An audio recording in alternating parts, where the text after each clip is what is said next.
Hello दोस्तों, कैसे हैं आप सब। चलिए शुरू करते हैं आज की क्लास। और आज हम पढ़ने वाले एक chapter which is very very very very extreme important for exam. ये थ्योरी का चैप्टर है, इसमें से एक क्वेश्चन एग्जाम के अंदर डायरेक्ट लगने वाला है। और यहाँ पर टोटल 9 क्वेश्चन है, इसके अलावा आपको और कुछ देखने की जरूरत नहीं पड़ेगी। ये 9 क्वेश्चन मैं आपको ऐसे रटवा दूंगा, अभी के अभी याद हो जाएंगे। ठीक है ना, बस आप सुनते रहना। ठीक है, सबसे पहले ये 9 क्वेश्चन में से सबसे पहला क्वेश्चन आता है और हम बात करते हैं टू द पॉइंट। ठीक है, पहला क्वेश्चन है सेक्शन 67। सेक्शन याद करने की कोई ज्यादा जरूरत है नहीं। ठीक है, याद रह जाए तो ठीक है, मोटा मोटा कि डायरेक्ट सेक्शन से वो चीज ना पूछ ले, बस इतना ही। ठीक है ना, तो ज्यादा सेक्शन की दिक्कत है नहीं। ठीक है, तो चलिए शुरू करते हैं। Power of inspection, search and seizure. सबसे पहला सवाल ये उठता है, ठीक है ना, कि किसके पास पावर होती है, ठीक है ना, इंस्पेक्ट करने की, सर्च करने की या सीजर करने की, यानी कि बुक्स को सीज करने की।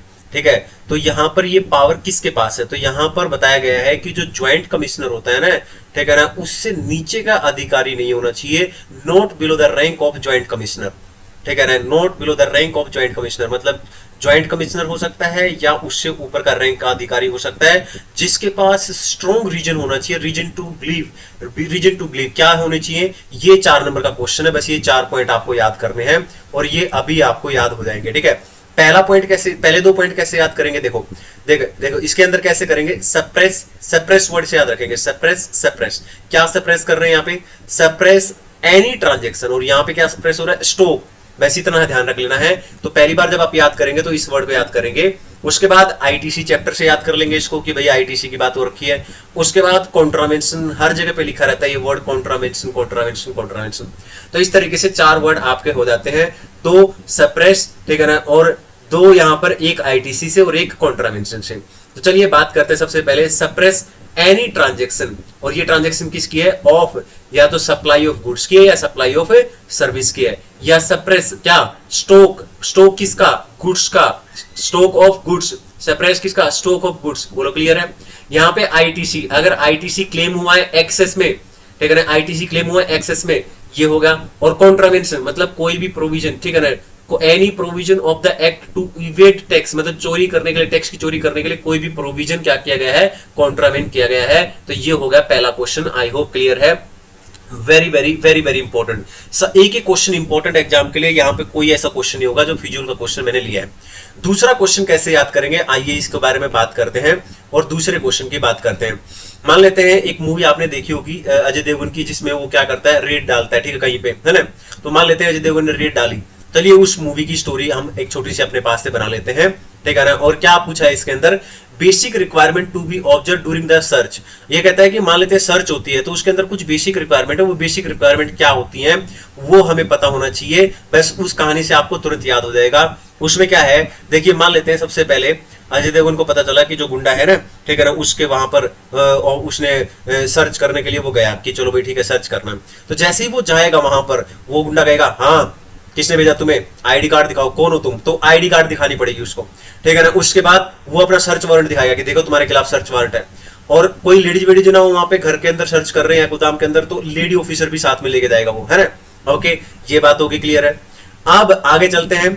इतना ही काफी नहीं है, जब सर्च हो रही होगी ना तो सर्च के अंदर ना, ठीक है ना, विटनेस के सिग्नेचर भी होंगे, ठीक है ना। 2 विटनेस के सिग्नेचर भी वहां पर अजय देवगन वहां से करा लेगा, ठीक है ना। ओके, इस कहानी से आपको याद हो जाएगा इसलिए। और वो पर्सनल सर्च भी होगी उन लोगों की, जो भी ऑफिसर्स है ना, उनकी पर्सनल सर्च भी होती है कि भाई पता लगे कि कोई साथ में ड्रग्स लेके आया था और उसने रख दिया और कहा कि हाँ भाई ड्रग्स मिल गया, इस तरीके से है ना। पर्सनल सर्च भी यहाँ पर होएगी। और जब सारी सर्च कंप्लीट हो जाएगी फिर एक पंचनामा होएगा, ठीक है ना, यानी कि उसकी रिपोर्ट तैयार की जाएगी, ठीक है ना। और जो सर्च जब कंप्लीट हो जाएगी, ठीक है, सारे काम हो गए हैं, जो सर्च वारंट जिस ऑफिसर ने इशू किया था अजय देवगन को, वो जाके उसको वापस दे देगा कि ये पकड़ो अपना ओरिजिनल सर्च वारंट, बात खत्म, ठीक है ना। और जो भी पंचनामा बनाया है उसकी एक कॉपी जो है जिसके वहां पे सर्च की गई है, ठीक है, गुंडे के, उस गुंडे को भी मिल जाएगा।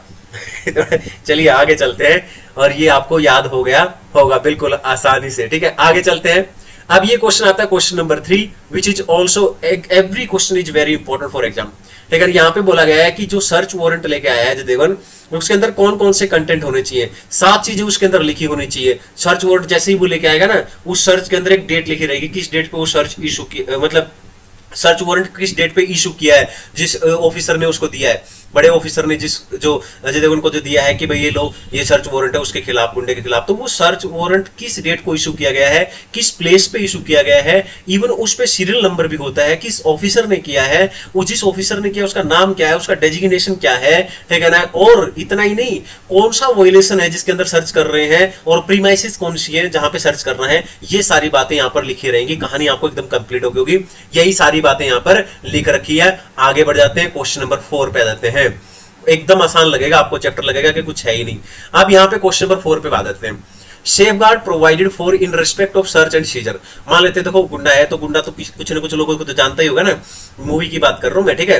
तो वो भाग के जाएगा अपने कुछ लोगों के पास कि भाई मेरे को बताओ, ठीक है ना, मेरे साथ ऐसे ऐसे हुआ है और ये ऐसे सर्च हो रही है, ये वो, तो मेरे पास क्या सेफगार्ड है, ठीक है ना, मतलब उसके पास क्या क्या क्या अधिकार है या क्या सेफगार्ड है उसके पास, ठीक है ना। मान लो किसी पढ़े लिखे बंदे के पास गया वो, है ना, तो उसने बोला भाई चिंता मत कर, ठीक है ना, जब तक तुम्हारे जो डॉक्यूमेंट उन्होंने लिए हैं ना, जो गुड्स सीज किया है, जब तक जरूरत होगी वो रखेंगे, उसके बाद वापस दे देंगे, टेंशन मत लो, ठीक है ना। ओके, क्लियर है। उसने बोला कि सारे सामान ले गए, सब कुछ ले गए, अब मैं क्या करूंगा कल को, तो उसने समझाया कि चिंता मत कर, तू चाहे तो जो डॉक्यूमेंट लेके गए उनकी फोटोकॉपी ले सकता है, और जिस ऑफिसर ने सीज किया है, ठीक है ना, उसने इन्वेंटरी भी बनानी जरूरी है, इन्वेंटरी भी बनाएगा कि कौन कौन सा गुड्स है वो जो सीज कर रहा है, ठीक है ना, उसके बारे में।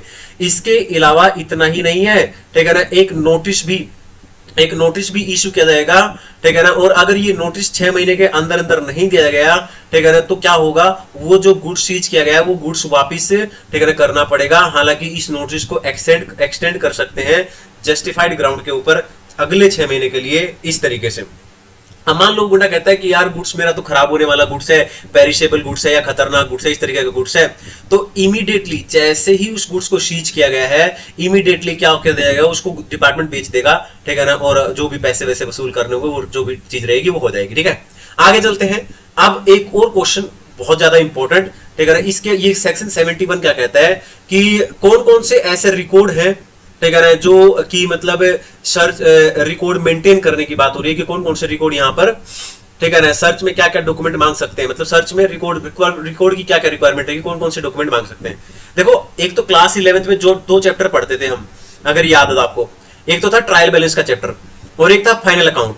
तो ये बढ़िया याद रखना, एनुअल फाइनल अकाउंट, ठीक है ना, annual final account, statement of annual final account if audited, ठीक है ना, ड्यूअली ऑडिटेड, मतलब ऐसे याद रख लेना पूरा। तो फाइनल अकाउंट एक चैप्टर होता था, फाइनेंशियल स्टेटमेंट बोलते हैं जिसको, ठीक है। और क्लास 11th में ट्रायल बैलेंस से इसको याद रख लेना। और एक सीएमए अपना कोर्स होता है, एक सीएमए, ठीक है ना, सीएमए से याद कर लेना क्या, कॉस्ट ऑडिट रिपोर्ट, ये उससे याद हो जाएगा। सीए से टैक्स ऑडिट रिपोर्ट पूरा है, इनकम टैक्स ऑडिट रिपोर्ट। तो 4 तो वैसे ही याद हो गए, बाकी के अपने आप ही याद हो जाएंगे। क्या, एक तो हमेशा एक पॉइंट लिखा ही रहता है कि अदर रेलिवेंट रिकॉर्ड, तो 5 हो गए याद। अब बचा क्या, जो भी उसने डॉक्यूमेंट बनाए हैं, प्रिपेयर किए या मेंटेन किए, वो भी दिखा दो भाई, क्या दिक्कत है। तो इस तरीके से 6 डॉक्यूमेंट आपको वहां पर बात की गई है, बोलो क्लियर है। अब आगे चलते हैं। अब मेन जो इंपॉर्टेंट चीजें थी लगभग सारी हो गई है यहाँ पर, मतलब जो मोस्ट इंपोर्टेंट क्वेश्चन थे इस चैप्टर के, वो 5 क्वेश्चन गए हैं। अब ये 4 क्वेश्चन भी आपको नॉलेज होना चाहिए, ऐसा नहीं कि ये नहीं पता होना चाहिए। क्वेश्चन यहां से भी आ सकता है। सेक्शन 69 क्या कहता है, पावर टू अरेस्ट करने की पावर किसकी होती है। देखो, अगर चोरी हुई है जो टैक्स की, वो 2 करोड़ से ज्यादा हुई है, तो कमिश्नर के पास पावर होती है, ठीक है ना। ओके, कमिश्नर ऑर्डर दे सकता है कि भाई हाँ भाई जाओ उसको अरेस्ट करो, ठीक है। आगे ये सब बातें जो है ना, ये जो कॉग्निजेबल ऑफेंस और non cognizable offence and penalty chapter के अंदर है, ठीक है ना। तो वो वाला जो एरिया है वो मैंने यहाँ पे छोड़ रखा है, उसका फायदा नहीं है क्योंकि वो ऑफेंस एंड पेनल्टी चैप्टर के अंदर डिटेल में दे रखा होता है, कोई दिक्कत नहीं है, वो मैंने करा दिया। Safeguards for a person who is place under the arrest. मान लेते किसी व्यक्ति को अरेस्ट कर लिया, ठीक है ना, और अरेस्ट कर लिया और उसे 2 करोड़ से ज्यादा की चोरी की थी और उसको अरेस्ट कर लिया। अब वो बोल रहा है कि भाई मेरे पास क्या है जुगाड़, बताओ मैं क्या करूं, ठीक है ना। तो देखो, सबसे पहली बात तो ये देखना पड़ेगा कि जिसको अरेस्ट किया है वो कॉग्निजेबल ऑफेंस के लिए किया है। हाँ, अगर कॉग्निजेबल ऑफेंस के लिए किया है तो उसको 24 घंटे के अंदर अंदर मैजिस्ट्रेट के सामने प्रेजेंट करना होगा, ठीक है ना। क्या करना पड़ेगा, 24 घंटे के अंदर मैजिस्ट्रेट के सामने प्रेजेंट करना होगा, ठीक है ना। और ग्राउंड भी बताने पड़ेंगे रिटर्न में कि भाई तुम्हें क्यों हम क्या कर रहे हैं, ठीक है ना, अरेस्ट कर रहे हैं। और वहीं पर अगर नॉन कॉग्निजेबल ऑफेंस है, कॉग्निजेबल ऑफेंस क्या है जिन लोगों को नहीं पता है, ऑफेंस एंड पेनल्टी के अंदर आप जाके देखो, ठीक है ना, वहां पर 4 कॉग्निजेबल ऑफेंस दे रखे होंगे, ठीक है ना। ओके, आगे फॉर नॉन कॉग्निजेबल ऑफेंस, अगर कॉग्निजेबल ऑफेंस नहीं है तो फिर कोई दिक्कत नहीं है, फिर तो बेल ले लो आराम से, ठीक है। डीसी और एसी आराम से बेल दे सकते हैं, कोई दिक्कत नहीं है। डेप्यूटी कमिश्नर और असिस्टेंट कमिश्नर इस टाइम पर बेल मिल जाएगी आराम से। तीसरा पॉइंट जो याद होना चाहिए वो क्या है कि जो अरेस्ट किया गया है ना जिस व्यक्ति को, वो किसके हिसाब से होना चाहिए, ठीक है ना, उन्हीं प्रोविजन के हिसाब से जो कोड ऑफ क्रिमिनल प्रोसीजर होता है ना 1973, उसके जो प्रोसीजर होते हैं उसी के हिसाब से यहाँ पे भी जो अरेस्ट होगा उसी के हिसाब से यहाँ पे भी उसको अरेस्ट किया जाएगा। बोलो क्लियर है, तीन बातें यहाँ पर हो गई है। आगे चलते हैं और आ जाते हैं पॉइंट नंबर 8 यानी क्वेश्चन नंबर 8 के ऊपर। सम गाइडेंस फॉर अरेस्ट, तो अरेस्ट के लिए कुछ गाइडलाइन है यहाँ पे, वो पढ़ लेते हैं। Power to arrest has exercise after carefully consideration include proper investigation.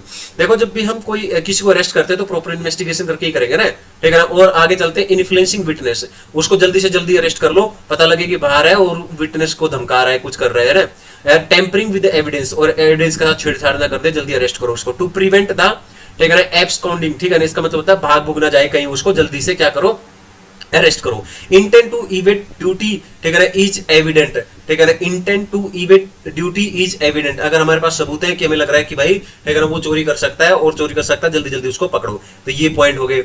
Last है अपने यहाँ पर गाइडलाइंस फॉर इशू ऑफ समन। हम मान लेते हैं समन की बात करते हैं। देखो समन का मतलब क्या होता है, समन का मतलब होता है बुलावा है, जाके जवाब दो, कुछ जवाब मांग रहे हैं उनको, ठीक है ना, जिसने समन भेजा है वो आपको बुलाएगा, ठीक है ना, और बिठाएगा और पूछेगा कि भाई हाँ कुछ एविडेंस चाहिए, तुमसे कुछ पूछना है, इंक्वायरी करनी है। समन ये मतलब है ना, यानी कि बुलाया गया आपको, ठीक है ना। उसके लिए गाइडलाइंस है कुछ यहाँ पर, ठीक है ना, चलिए इसके बारे में बात कर लेते हैं। Where SSC are not cooperating summon are to be issued as a last resort. देखिए समन कब भेजा जाता है, जब सामने वाले बंदे को, ऑफिसर को ये लगता है कि यार एसएससी तो जो है ना कोऑपरेट नहीं कर रहा है, ठीक है, इसको तो लगता है समन देना पड़ेगा, यही हमारा लास्ट ऑप्शन है ना, ठीक है ना। अब इसने लास्ट ऑप्शन छोड़ा है कि भाई समन ही देना पड़ेगा। हाँ, लेकिन जो समन की लैंग्वेज होगी ना, जो लिखी होगी उसमें, वो हार्श नहीं होनी चाहिए। मतलब ऐसा ना हो कि सामने वाला बंदा डर जाए, ठीक है, पता लगे ऐसी कोई लैंग्वेज लिख रखी है कि डर जाए पढ़ के कि अरे यार भाई पता नहीं क्या होगा, उसको स्ट्रेस हो गया, ठीक है ना। तो ऐसा कुछ नहीं लगना चाहिए, नॉर्मल लैंग्वेज होनी चाहिए। समन बाई सुपरिटेंडेंट, अगर समन किसके द्वारा किया गया है, सुपरिंटेंडेंट के द्वारा अगर समन दिया गया है तो उसे क्या करना पड़ेगा, पहले असिस्टेंट कमिश्नर से परमिशन लेनी पड़ेगी और रीजन भी देना पड़ेगा रिटर्न में लिख के। बोलो क्लियर है।